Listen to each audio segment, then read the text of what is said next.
It's good exercise and good nature. Oh shit! A few hours away from Bangkok sits a province most people barely think about. Nakhon Nayok is known for waterfalls, river rafting, dense greenery, and somehow a UFO festival. At first, even I wasn't entirely sure what I was walking into. What I found, instead, was a strange mix of nature, mystery, and some incredible food. Over the next 2 days, I ended up exploring night markets filled with UFO believers, drifting down rivers in brutal heat, cooling off beneath waterfalls, and eating dishes I never expected to find here. From rich jungle curry to a spicy crocodile stir-fry, and one massive Thai feast that turned out to be one of the best meals I've had all year. And somehow, between the food, the mountains, and people staring into the night sky, this quiet province started feeling far stranger and far more alive than I'd expected. So this is Nakhon Nayok. Now I have arrived at Nakhon Nayok. Well, let me tell you, this place is not easy to get to. I have to take a minivan, and it turns out that not all bus station in Bangkok has van to here, so end up taking a minivan for an hour, and the trip is kind of excruciating, but there we are. I'm here for, you guessed it, I'm here for UFO festival. In fact, like, this festival is so obscure, even local people don't know about it. Like, anyway, before we go there, before we talk about more of that, let's have some food here. I believe they also have food in the festival, but just to make sure to grab some food, so we're having isang food. So we have khom mu yang, grilled pork neck, som tam, classic papaya salad, and the gaeng, which is like a herbal curry, isang curry. First meal in Nakhon Nayok, roasted rice powder with grilled pork neck. Good. อร่อยมาก ส้มตำ I think this might be a little spicy. Oh man, that is quite spicy. Like, that is quite spicy. Crunchy, a little bit refreshing, and very spicy. Some lime juice. So let's try this gaeng. So we have basically all kinds of vegetables, herbal curry. We have eggplants, some pork. Is that pork? And some green leaves, some chili. Let's add that to here. I'll try the soup first. This is very deep and herbal. Lemongrass, galonga, kaffir lime. Has a little bit of heat. Maybe roasted rice powder here to give it a little bit of a deeper flavor. Okay, for some more som tam. Look at all the chili here. This thing is gonna be spicy, like you can pretty much tell right now. It's good. There's some peanuts to give it some extra crunch. Actually, one of my favorite here is this khom mu yang. It is so fatty, and this is the dip.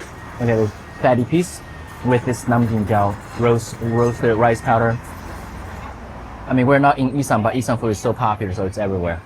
And I'm already sweating a little bit, maybe because of the weather. It's so hot. It's 32 today. It's 34 today. And this. Oh, that's very good. Fatty. Just to get a little bit food before the bizarre festival tonight.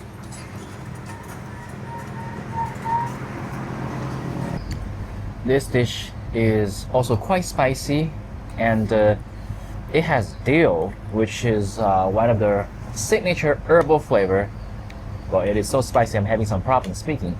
And the color comes from the usage of para, which is fermented fish sauce. A little bit, I mean, very funky, but when it's cooked in this curry, it is diluted, and then they complemented all the herbal flavor very well. No coconut milk in this one. There are a lot of flies in here because that's sort of a setup in the rural. Is this considered rural, right? Rural part of the country.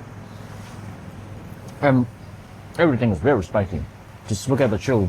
It is hot today for sure, but I'm pretty sure my sweat comes from the reaction of the chili.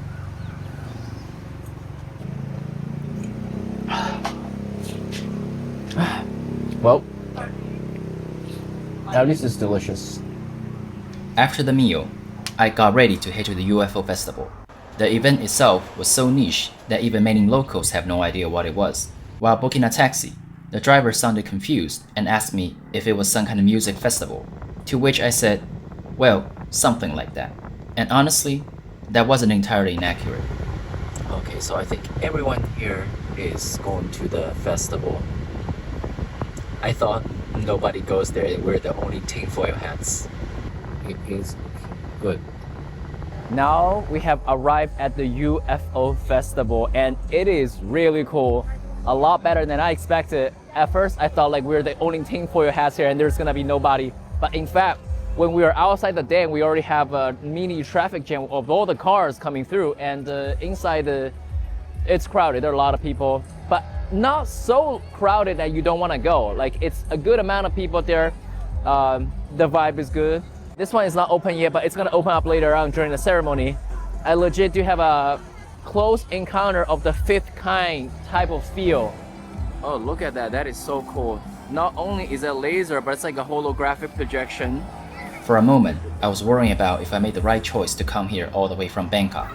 But after seeing the crowd and the energy surrounding the place, that doubt disappeared almost immediately. Whatever this was, people clearly came here looking for something. Thailand UFO days. This is a real cool effect though. I look like someone that's from Star Wars. Now that I'm finally here, this event is honestly far better than I expected. They were really putting on the show with all the lighting effects and spectacles. Which naturally begs the question, why am I even here? Because if you watched my channel before, this probably feels completely out of the blue. But strangely enough, the subject of UFOs has always had a peculiar entanglement with my personal timeline. When I was a kid, I used to see UFO reports on the news often, and I was fascinated by the mystery of it and all. But life moves fast, and eventually, those questions faded into the background noise of existence. Life went on, the coverage diminished, the stigma intensified, and the topic itself gradually became something people ridicule rather than contemplate.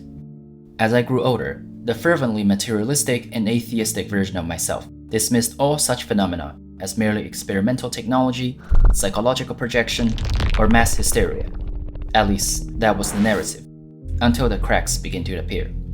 Whistleblower accounts, congressional hearings, disclosure documentaries, a different chapter is unfolding in front of our eyes. It sparkled my interests, and I stepped into the rabbit hole. And that turns out to be perhaps the most intellectually and metaphysically complex deep sea I've ever navigated. Because once you seriously enter the phenomena, you quickly realize it's no longer simply about metallic crafts and classified reverse engineering programs. It metastasizes into something far stranger. You stop asking whether UFOs exist. You begin asking what reality actually is. Quantum mechanics, religious archetypes, human perception, and most fundamentally, consciousness itself, because it may play a far greater role in shaping reality than our current civilization is prepared to accept. And before you know it, you're neck deep in subjects ranging from neuroscience to simulation theory, cross-referencing religious texts, esoteric teachings, altered states of consciousness, and rabbit holes so deep most people never dare to approach them. Somewhere along that journey, I started having profound experiences that no longer felt dismissible as mere coincidences. And once that threshold is crossed, it fundamentally shatters your materialistic and reductionistic interpretation of the world.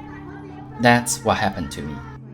And in many ways, I was reborn for the better. There are still a great deal of things I do not know, but I do know reality is far stranger than it appears. Ever since those revelations, a strange chain of synchronistic events eventually led me toward launching this very channel, and somehow, toward discovering this event. Some of those moments feel nothing short of magic. Maybe it's all coincidences, or maybe manifestation is far more than just a concept. Either way, I share these experiences through food and cultural exploration, packaged into this holistic digital format of a channel, in the hope of connecting people together. Because, perhaps, We are all far more connected than we realize. Drops from the same ocean, and each drop containing the entire ocean. And if you're watching this video right now, this is not a coincidence. It's our synchronicity at play together, quietly shaping the ontological status of the zeitgeist beneath the surface of ordinary life. Thank you for being here, and may our connection add to the fabric of the collective unconscious. There is something profoundly human about looking toward the sky and wondering if there is more beyond the visible layer of existence. And honestly, 10 years ago, an event like this would have been almost unthinkable. Back then, talking seriously about UFOs was enough to get you ridiculed and socially exiled into the territory of tinfoil hats. Fast forward today, and now we have congressional hearings, government disclosures, mainstream documentaries, and even tourism festivals centered around this phenomenon. Something is undeniably shifting within the cultural ethos. And with the recent release of UFO files by the US government, plus upcoming disclosure-themed films arriving almost back-to-back, I should probably upload this video quickly before humanity decides to speedrun disclosure and make this entire video outdated overnight. But even if no grand revelation arrives anytime soon, I think events like this still represent something meaningful. Curiosity, wonder, the deep human desire to connect with something beyond ourselves. And honestly, maybe that alone already matter more than disclosure itself. เข้าสู่ช่วงพิธีเปิดงาน Thailand UFO Day That being said, this is still Thailand, and no Thai festival is complete without food. There are foods ranging from grilled chicken to ice cream and snacks. Let's eat something here. We have mu parab. I mean, mu ping is like a grilled pork skewer with parab. This is the specialty. I heard it's famous. I'm not sure if it's from Nakhon Nayok though, but I mean, para should be Isam, right? But either way, this shop is famous. Let's eat that. Oh, that is delicious. Porky, slightly sweet, slightly caramelized. It's also got a nice chew to it. I don't know if it's something that's brushed on the mu ping. I don't know if that's coconut milk, because usually it is, but maybe here it's not. Soy sauce, maybe not. It's their secret sauce that have a hint of sweet and umami. A very small hint of something like almost funk to it. It's really the umami aspect that's shining through. That's interesting. All right, let's dip this into the sauce. This event is absolutely vibing. A lot of people, but they talk everything in Thai, so I couldn't understand anything. The only thing I could understand is UFO, UAP, Area 51. Yeah, they talk about that. And Michasiang, famous. That's the only thing I can hear. But anyways, they're definitely talking about some stuff.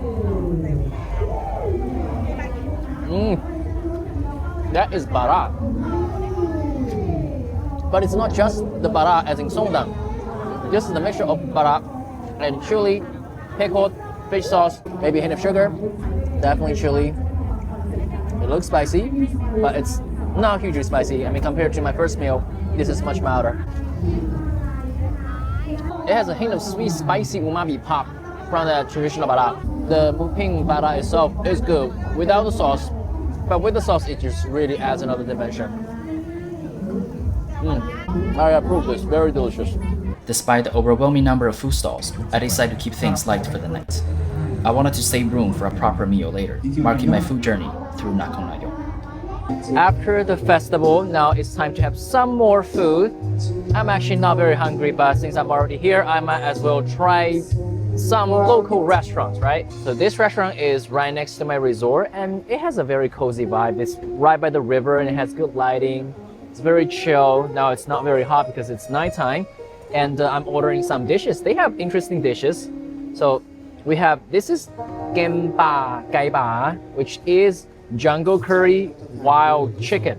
This is pape, which is stir-fried chili paste, stir-fried chili, but this one is not chicken. It is crocodile. This is actually my first time trying crocodile in this dish, and my second time trying crocodile at all. This is gempa, which is jungle curry. So we have some baby corn, some eggplant, as well as some green beans, and the wild chicken.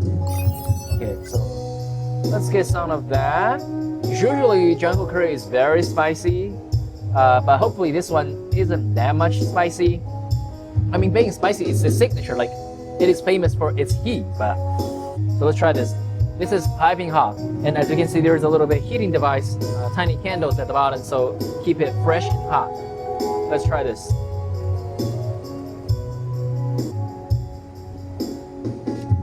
All right, let's try the chicken. Just the soup itself is not too spicy yet. It is fragrant and aromatic. Wild chicken is a bit more tender and has more flavor than the traditional one. But this one, I think it's not as flavor intense as the Chinese wild chicken.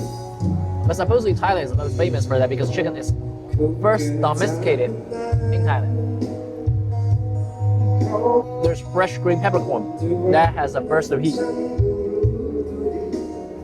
Herbal, spicy, fragrant, with a hint of spice and herbs coming through. Oh, so we have another dish. This is called chu chi. I actually never had this before. Looks like a curry with seafood fried calamari. But first, let's try this. This is papep, crocodile. Let's try that in the plate here. So we have, again, fresh green peppercorn, chili, eggplant, baby eggplants, and the crocodile meat. Wow, that is good. I think this one tastes like chicken. It's a little firmer. It's like this gamba upgraded. Gamba went to gym, and that's sort of what it tastes like. Almost feel like in between chicken and pork. I think this is better than the one I had in Chinatown. So let's get a spoonful of this with fresh green peppercorn here. I love the fresh burst of green peppercorn. An intense flash of fruity, spicy, peppery heat. Very good. Okay, moving on. Let's try this chu chi. Looks like red curry to me as a beginner. Dry red curry paste with fried calamari. That looks very delicious. There's also shrimp. I think the shrimp has also been fried. Calamari has also been fried. Okay, looks beautiful. First, the calamari is freshly fried, so it's crunchy and bouncy. Just that itself is great. And then you have the curry, like the sauce that's wrapping around it. I don't know if I should call this red curry, but it has like a hint of sweetness and aromatic. A bit savory, more on the aromatic side, not spicy, hint of sweet. This one has coconut milk in it to round up the flavor, and it complemented the fried calamari really well. The sauce does not distract from its crispiness at all. And then you have this leaf, which I'm not sure what that is. Holy basil, kapow. That just adds a bit more herbal flavor. Stir-fried curry paste with chili in it. I absolutely love green peppercorn. But I think that dish with the presence of green peppercorn makes it even more spicy than gamba, which is really famous for its spiciness. Great combination. Let's eat. The next day, after the festival ended, I decided to explore the province a little more. Nakhon Nayok is known for its nature, waterfalls, and river activities, a very different atmosphere from Bangkok. The weather, however, was brutally hot, so I escaped into Wang Takrai Park, a place known for its waterfalls and dense greenery. The shade from the trees, combined with the occasional clouds rolling over the sun, made the heat a little more bearable. I didn't have enough time to reach the deepest part of the waterfall, but even staying near the stream and playing in the water was already enough to cool down. It's simple, but it's fun. The weather today is scorching hot, but once you get into the water, it is very chilling, very cooling. Whew. It's actually quite chill. Look at this nature, bird chirping, and cloud. Once the cloud covers the sun, the weather gets a lot more manageable. I want to see how deep I can walk into the water, but I don't want to get too deep, so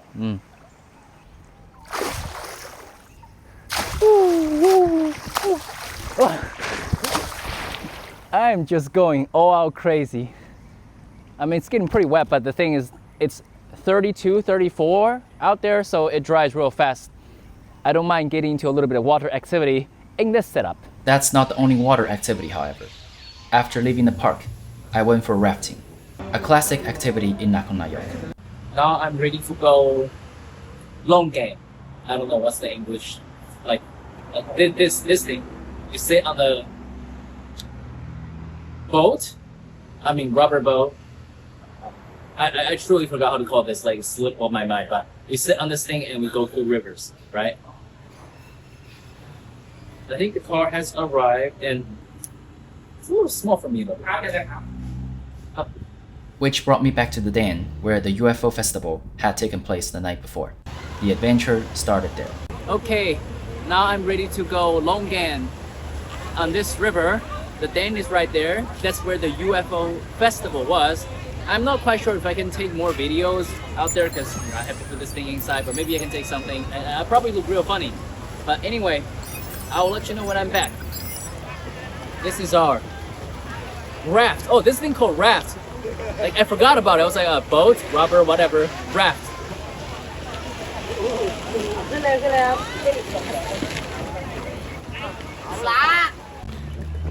All right, let's start rafting.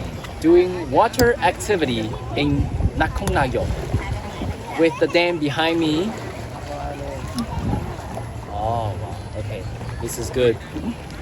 The weather is really hot, like you absolutely need water. It's good exercise and good nature. Oh, shit. The water fight was crazy and chaotic, and within minutes, I was completely soaked. But under this kind of heat, it felt incredible. It's a little bit physically demanding. Wow. So far, my day has been an eclectic mixture of water activities and UFO and eating crocodile. I think that's pretty good, and I have no idea where I'm going because I'm basically going with the current and it just turns me around. We stopped for a short break near a riverside rest area with giant water slides. Naturally, everyone ran for them, and I had my fair share as well.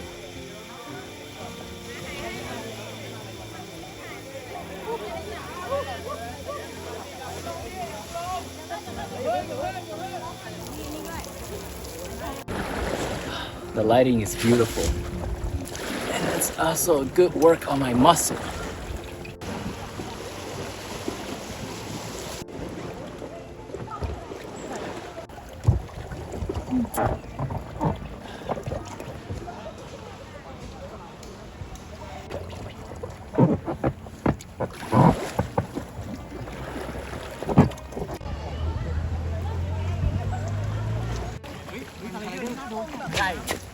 I have finished rafting and that was a fun experience. And that also wraps up my trip in Nakhon Nayok. It's a lot of fun, a lot better than I expected. Now, time to head back.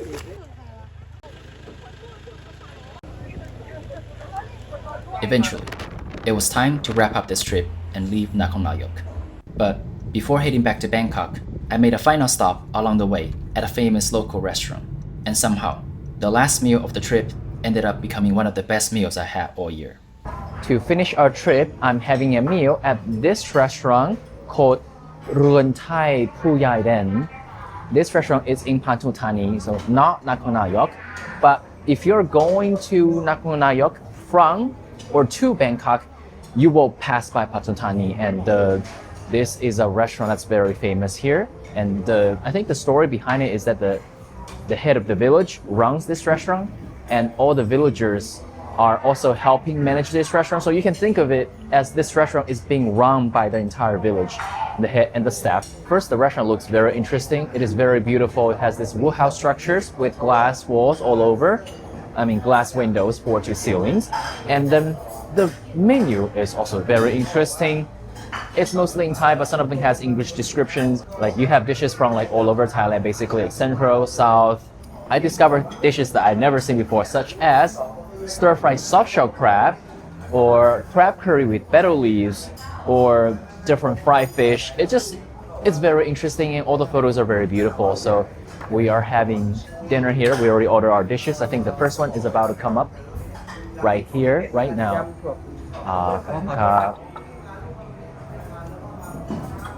Okay, now we have all our dishes. They come fairly quickly, hot and fresh. I am so excited to try this meal. First, this is a yam dish, like I don't know if you call it salad, but it has shrimp, fried shallots, wing beans, and in coconut milk. This is fried fish with a bunch of ingredients. We have some cashew, chili, and a sauce that's kind of a sweet sour. Maybe this is like for fermented fish sauce or something. There's onions, there's something I couldn't recognize, maybe ginger, there's mint, beautiful. And here we have a pork curry with fermented fish relish. And here we have shrimp cake, shrimp bowl. And here we have soft shell crab, stir-fried soft shell crab. And here we have rice. Ooh, look at this, that is absolutely amazing. Okay, and I haven't been this excited for a while. So we have this beautiful, is that coconut or what? Like I thought it was fried shallot, but it looks like roasted dry coconut. And there is chili, there's onion, there's wing beans and shrimp and everything. Wow, okay. I think this is southern food. I have seen this before in Gapi, but I wasn't able to order it because I already ordered a bunch of other things and not have stomach. Okay, some shrimp. That looks absolutely beautiful. I think this is my first time having wing beans. Okay, smell coconut. Oh yeah, that is amazing. You have all kinds of crunch. The crunch from wing beans, crunch from the onions, some of the dry coconuts. And the thing on top, it is indeed roasted coconuts. And there's also coconut milk in it, so it has two layers of coconut flavor. One is more dry and roasted, another is more creamy. And there is a little bit of a fish sauce for umami, a hint of sweetness, and a tiny amount of heat, which is completely balanced. I mean, even without the shrimp, this thing is very good. Shrimp just provided additional protein. Okay, let's try this fish. This is, I don't know what's the name, but I mean, I know it's fried fish. We have cashews, we have peanuts, we have this gravy sauce, dried chili, and is that ginger or mushroom? I could not tell. Mint chili slices. Okay, this dish exudes abundance, and fried fish pieces, of course, at the bottom. So let's get that. Wow. Okay. Oh yeah. Crispy, tender, juicy. Have the flavorful crust, then absorb the flavor from the sauce. It's sweet, a hint of sour and umami. And this just gave me a little bit of a flashback of some Chinese dish, like a squirrel fish, which is a very sweet profile. It's not like that. This one has a hint of sweetness. There's a bit of the fish sauce in it, so like the funky umami, a little bit chili, but it feels like a Chinese high fusion dish, which is amazing. There's all kinds of crunch in there. You get a burst of spiciness from that red bird's eye chili. And this, I think, is ginger. Crispy, fresh, and the sauce adds that sweetness to it. That's a very nicely balanced dish. Moving on, let's try this. Crispy shrimp cake. Like, it looks like a donut, shrimp donut or something. Look at this. Parsley for the garnish. Look at that. Oh wow, just you can see the inside right here. Very much stuffed with shrimp. Oh my god. It's so bouncy and tender. They might have added water and starch and through all the actions to make it more bouncy and juicy. The crust is crispy. You can actually also taste a little bit like natural sweetness from the shrimp. That is amazing. And the crust is not seasoned, but it has the sauce. I think this is like a plum sauce. Probably sweet and a hint of sour. Exactly like that. Soft shell crab. This is my first time ever seeing this. Stir-fried soft shell crab with egg as a coating. And there's some, is that chive or scallion here? Okay, let's try this. Wow. Ensembles of flavors and textures. First you have the crunch, which mostly from the soft shell, because you can eat the shell of the soft shell crab, right? The shell is softened up but still has some crunch. And it soaks up the flavor of the curry paste. And it has egg in it, which like stir-fried together, kind of emulsify and solidify and balance the flavor together. The curry itself is not that sweet. I think there's a hint of coconut milk in it. Sort of like a red curry type of flavor, but without that much of sweetness. Hint of chili, shallots, ginger, that type of thing, pounded. Okay. That thing is amazing. Now lastly, let's try the soup. Pork curry with fermented shrimp relish. And there is, what's this leaf? I don't know if this is basil or something. All right, let's get that. Never had that before. Oh yeah, there's definitely like shrimp paste cooked down. You have the umami funky flavor. Reminds me of gaeng, which is like an Isan curry. Now you added para, which is like fermented fish paste, and you stir fry it, so it has like a deep, rich color. This is not para, it's not fermented fish, but this is a shrimp paste. So it's like in the same sort of like category, fermentation, umami, but a different direction. And this one has a hint more of a sweetness and the lime juice, maybe like citrus. It has a little bit of like kick to it. Umami, slightly funky, slightly citrusy, slightly sweet. Oh, that pork is extremely tender. I think that's that is basil, right? It's not mean, it's basil. It has that fresh sweetness to it. Basil. Okay, I think I talked enough. This meal is absolutely amazing. Might be one of the best meal I had this year. Wow, that's pretty top coming from me. I came to Nakhon Nayok expecting a strange festival, but somewhere between the waterfalls, the rivers, the food, and people staring quietly into the night sky, the trip becomes something much harder to categorize. And maybe that's what stayed with me the most. This is Fufu, and thanks for watching. Subscribe for more videos of food, culture, and everything in between.